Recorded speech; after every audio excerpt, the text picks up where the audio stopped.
시청자 여러분 안녕하십니까? 린도알람 한상재입니다.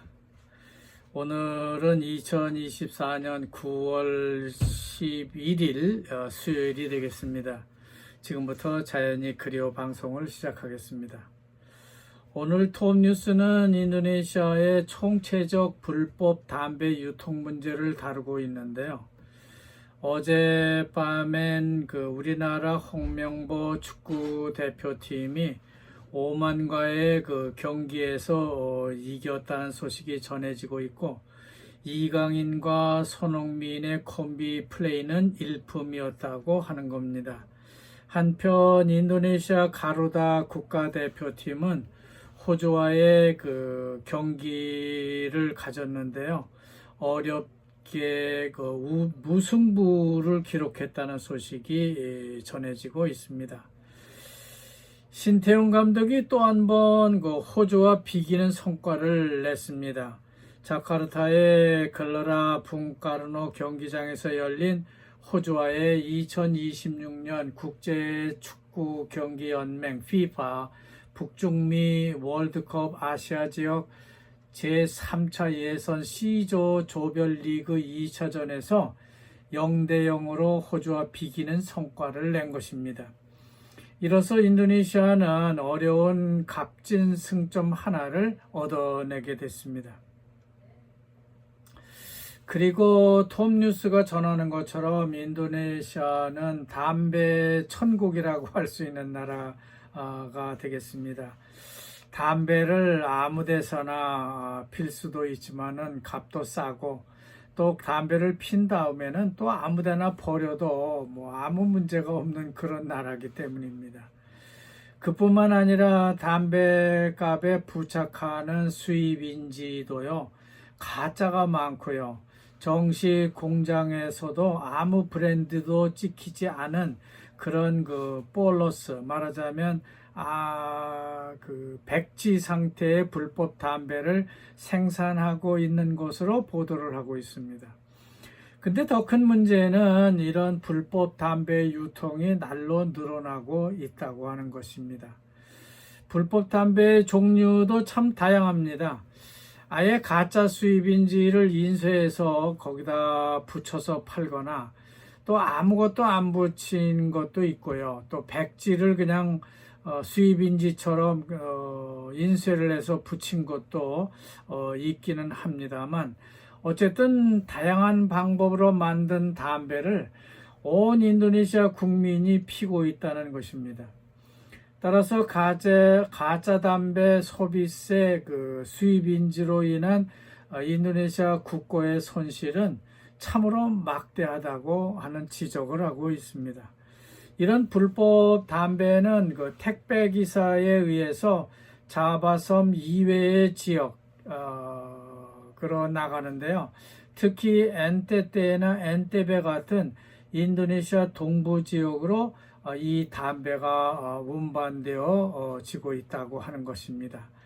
담배 제조 공장이 많은 스마랑과 수라바야에서는 불법 담배를 실은 트럭이 화물선에 오르고요. 배가 굿방과 같은 지방 항구에 도착하게 되면은 롤앤롤 방식이라고 하죠. 배에 그냥 트럭이 타가지고 배에서 트럭째 내리고 하역도 하지 않고 곧장 판매상으로 이동해서 저장하는 그런 형태로 이동되고 있다고 하는 겁니다. 그러니까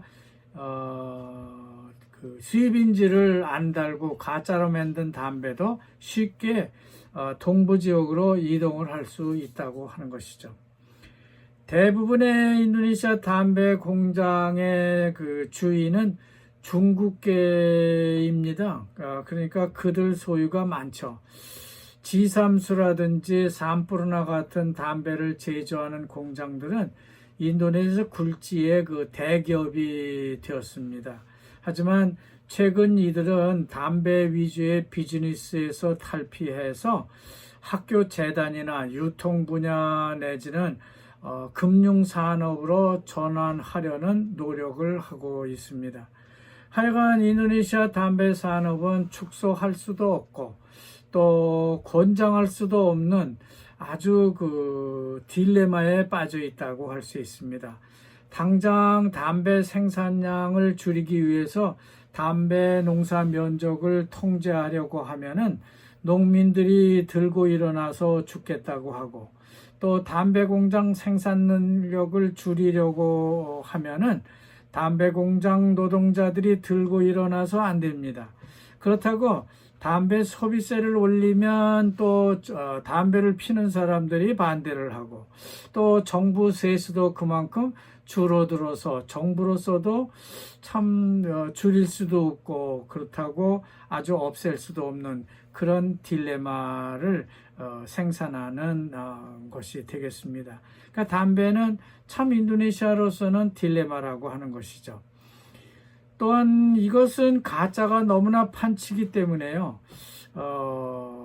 우리나라도 어느 행가는 담배 가격을 대폭 인상하겠다고 했다가 갑자기 반대하는 사람들이 많아져서 철회한 적이 있습니다만, 인도네시아도 담배값을 대폭 인상하면요, 담배를 덜 피우고 국민 건강도 그만큼 좋아질 것이 아니냐 하는 아마 그런 보도가 나와 있습니다. 하지만 이런 정책의 실현에는요, 다양한 이해 당사자가 관여되어 있기 때문에 그저 담배를 덜 피우자 하는 그런 쪽으로 하는 척만 할 뿐, 실제로는 종전과 같은 관행으로 되돌아가는 것이 일반적입니다.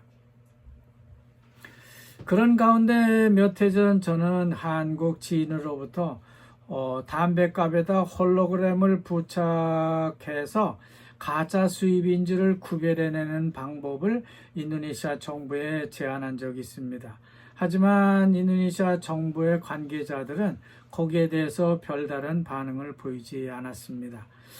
그렇게 진짜 수입인지를 아닌지를 구별해 본들 공무원들에게는 아무 이익도 안 되기 때문에 그렇게 방관하는 것이 아닌가 하는 생각을 하게 됐습니다. 물론 그렇게 되면 인도네시아의 여러 이해관계자들이 여기서 이익을 내고 불법으로 담배를 팔고 있는데 그 사람들이 굉장히 문제가 많이 발생하는 것처럼 들고 일어날 것이 분명합니다. 그때 제 생각은 이거야말로 거대한 수입인지 비즈니스 네트워크일 것이라고 생각했습니다. 여기에는 중국계 비즈니스인들과 고위 정치권 내지는 관세청이나 재무부 관리, 그리고 담배를 파는 사람들이 모두 한꺼번에 관계하고 있을 것으로 보여집니다. 사실 담배 이외에도 공중에 사용되는 법률적 효력을 갖는 수입인지 인세 같은 것은요, 인도네시아는 자유롭게 아무나 할 수 있는 나라입니다. 그렇기 때문에 그걸 통제한다는 것은요, 매우 어려운 일이 아닐 수 없다고 하는 것이죠. 이것을 브라보 대통령 정부가 바로잡을 수 있을 것인지 기대 반 실망 반이 되겠습니다만, 이것만 제대로 잡게 되면은 무상급식이라든지 무상우유 공급 정책 같은 것은요, 쉽게 마련할 수 있을 것으로 생각됩니다. 왜냐하면 이 세는 수입인지 정부 수입 세수는요, 상당히 많기 때문에 그런 것이죠. 따라서 담배 문제는 정치적으로 매우 민감하고 매력적인 세수 분야가 아닌가 하는 생각이 듭니다. 따라서 차기 브라보 정부가 담배 소비세 유통 계획에 나설 수도 있다고 하는 생각을 해보게 됩니다. 모든 세수만 되면 끌어다가 공약을 실천하고 싶을 것이기 때문에 담배 수입인세도 여기에서는 예외가 아닐 것으로 생각됩니다. 자, 금주 수요일 만평이 나왔습니다. 국민들이 카페가 그러니까 부정부패 척결위원회의 무능력함을 나무라는 장면이 그려지고 있습니다.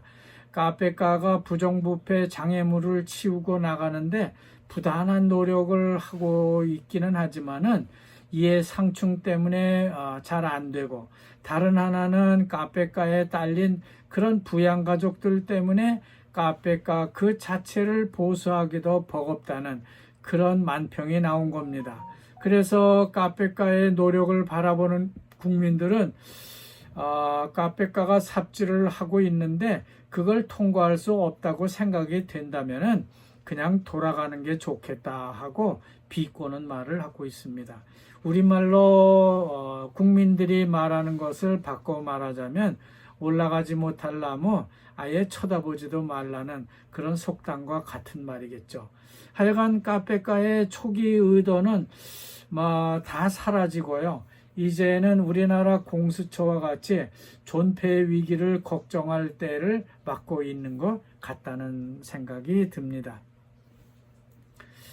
이제 우리나라는 며칠만 더 지나면 추석 명절이 됩니다. 솔잎을 깔고 찐 송편의 맛을 볼 수 있게 됩니다. 풍성한 한가위를 맞는 우리나라는 그 산소를 이미 벌초를 다 했고요. 채소 값이 너무 올라서 제사 비용 부담이 크게 된다고 뉴스는 전하고 있습니다. 하지만 언제부턴가 우리나라 사람들은 추석에 제사를 지내는 것이 아니고 그저 어딘가 여행을 떠나기 바쁜 나라가 됐습니다. 그렇기 때문에 추석이라고 하는 그 명절도 이제는 많이 퇴색하고 있는 것이죠. 올해 추석도 그런 풍조는 여전할 것으로 생각됩니다. 그래도 추석은 추석이니까 풍요롭게 보낼 수 있는 그런 추석이 아쉽다고 하겠습니다. 자, 여기까지 하겠습니다. 여러분 감사합니다.